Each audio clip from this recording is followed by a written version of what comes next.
Votre magasin Coop de Montmagny est fier de vous présenter les membres de son conseil d'administration. Grâce à leur travail bénévole et à leur implication, votre Coop est en constante croissance.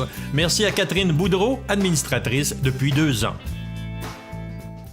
Alors, je vous souhaite la bienvenue à cette autre chronique culinaire, cette chronique IGA qu'on vous présente à tous les jeudis. Monsieur Lecoud, directeur général, bonjour. Bon matin, M. Montminy, ça va bien? Oui, merci, et vous? Ça va très, très bien. Oui, hein, les fêtes approchent. Oh, on est sur le grand décompte, là. Oui, oui, puis on est dans le préveillon. Jusque-là, là. On approche du réveillon, là.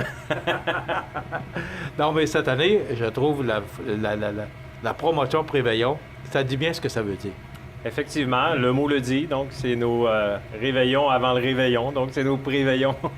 Donc, on est là, nous, pour, justement, que tout le monde passe un beau réveillon. On est là pour veiller sur les préveillons. Oui, OK, c'est bien dit. Donc, on va concocter une petite recette ce matin, justement, pour se préparer. Oui, aujourd'hui, Benoît va nous préparer, je dis, une délicieuse pizza au poulet et pesto. Délicieuse, je n'ai pas de doute, parce qu'à venir à date, j'ai comme le malheur de devoir goûter ce que Benoît nous prépare, puis ça va bien, disons. Oui, hein? Il y a une bonne note. Oui, ça, on le sait. C'est parce qu'il y a des choses qu'on ne voit pas avant et après l'émission.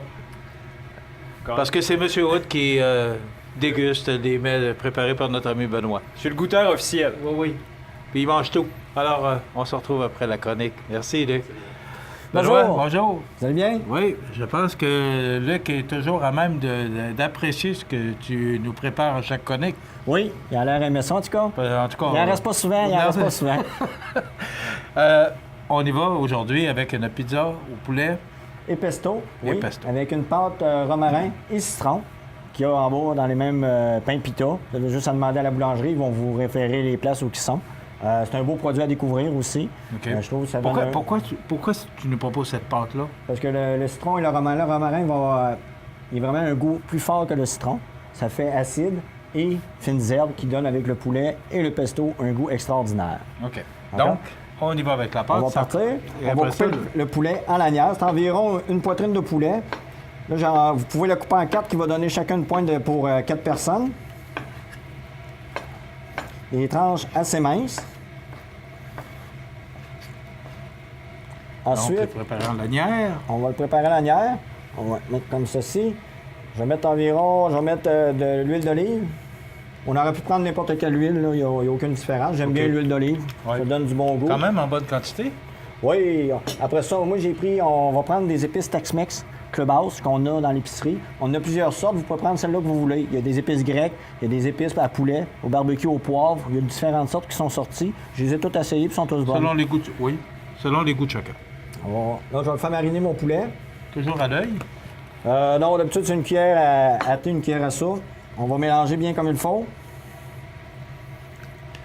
Ça va donner du goût. C'est une marinade qui est rapido presto. On peut le faire avec de la fondue. On peut prendre le bain, vous le faites mariner 15 minutes, puis vous pouvez servir de la fondue ou sur une raclette qui est très bon. Vous pouvez prendre, comme je vous disais, des épices grecques qui donnent un vraiment bon goût à la viande, puis qui ne vient pas cuire ta viande. Elle va rester comme qu'elle est, sauf qu'elle va être savoureuse et tendre. OK. C'est bien? Oui. Alors, c'est... la viande est préparée. Maintenant, on y va avec... Oui, on va la faire On cuire. va la faire cuire. Attention, M. Montmagny. Oui. Faire cuire. Pendant que ça va cuire. Dans le fond, on n'a pas besoin de rajouter d'huile. L'huile est déjà sur le produit. Là, tu fais cuire ça dans ta poêle. Est-ce que tu dois le faire cuire beaucoup? Parce que... Oui, Est-ce que tu vas je vais mettre le ça au faire, four c'est- après? oui. Bon. Là, on va venir mettre le pesto. Comme ça. On va l'étendre.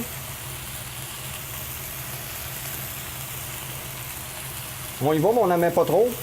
Oui, c'est ça, tu me l'as dit dans une autre chronique, de ne pas trop en mettre parce que c'est quand même... c'est quand même assez fort comme goût. Là. Oui. On va mettre la pizza, le fromage. Pas trop. Si vous mettrez trop de fromage, ça va venir trop caoutchouteux. Et on a tendance à vouloir tout remettre de fromage, puis c'est ça qui enlève le goût de tous les ingrédients qu'on va rajouter dessus. OK. Donc, on fait que cacher le pesto. Vous allez cacher comme ça, chaque barre. Ensuite, on va travailler notre poulet. Je le fais quasiment à tout cuire. Et vous le faites griller bien comme il faut. J'imagine le goût, parce que c'est juste que ça sent. Malheureusement, on ne peut pas vous envoyer l'odeur à la maison, mais ça sent tellement bon. Ensuite, sel, poivre.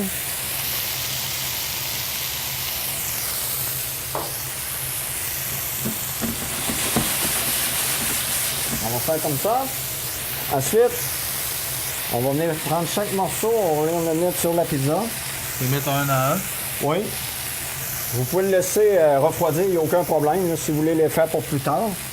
Là, c'est pour la bienfaisance des causes, vu que j'ai juste 10 minutes. On va mettre...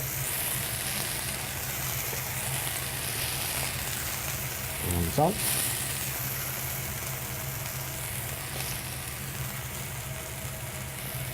C'est pour servir combien de personnes à peu près? 4 personnes. 4. Avec la petite salade que je vais vous mettre dessus tantôt, vous allez voir.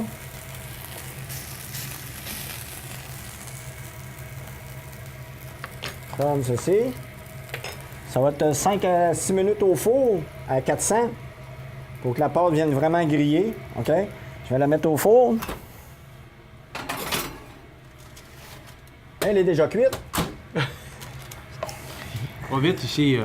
Vous voyez, là, j'ai fait la pizza. Elle est toute prête, elle est déjà toute cuite. La pâte n'est pas collée. Je vais prendre une assiette.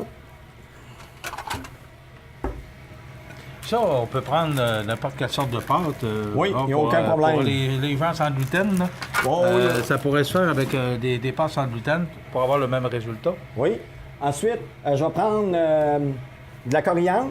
Je vais prendre de la nette que j'ai fait toute marinée dans l'huile d'olive avec sel, poivre, puis que je vais venir mettre sur ma pizza qui est vraiment chaude pour donner de la fraîcheur à ma pizza.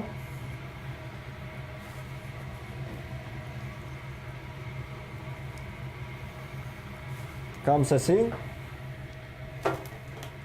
Dis-moi, Benoît, Oui.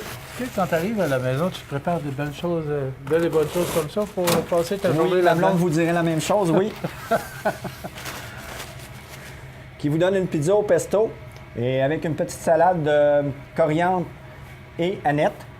Puis on peut rajouter aussi, j'ai de la mayonnaise au curry qu'on peut mettre dessus, OK, qui est très bonne. J'avais celle-là aussi, au chili aussi, qui est très bonne. Ou on peut mettre de l'huile épicée Oui. qu'on vient rajouter sur la pizza pour donner vraiment du goût. Comme ceci. Et qui va vous donner votre pizza au poulet, aneth et coriandre.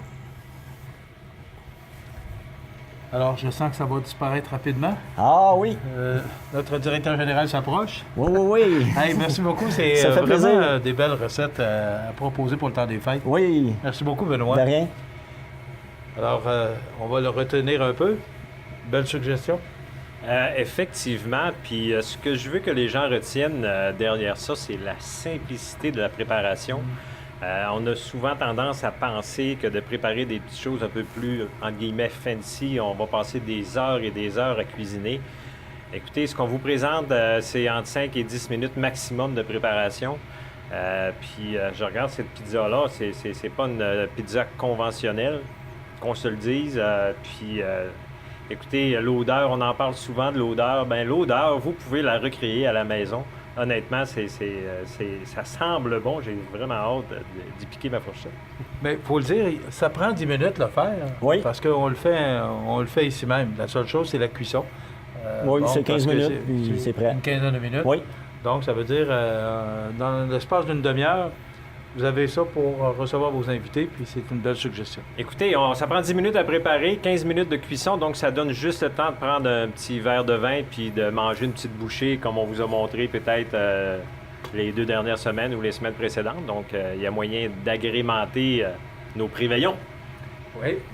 Revenons sur ce mot préveillon qu'on utilisera beaucoup d'ici le temps des fêtes. Effectivement, Merci beaucoup, Luc. ce fut un grand plaisir. Benoît, merci. De rien. Belle suggestion. Puis je suis certain que, en tout cas, celle-là, je la retiens. C'est bien. Oui. Je retiens les autres, mais celle-là particulièrement. Merci. Et vous pouvez utiliser toutes sortes de pâtes, comme Benoît l'a mentionné. Alors, c'est une belle suggestion que vous retrouvez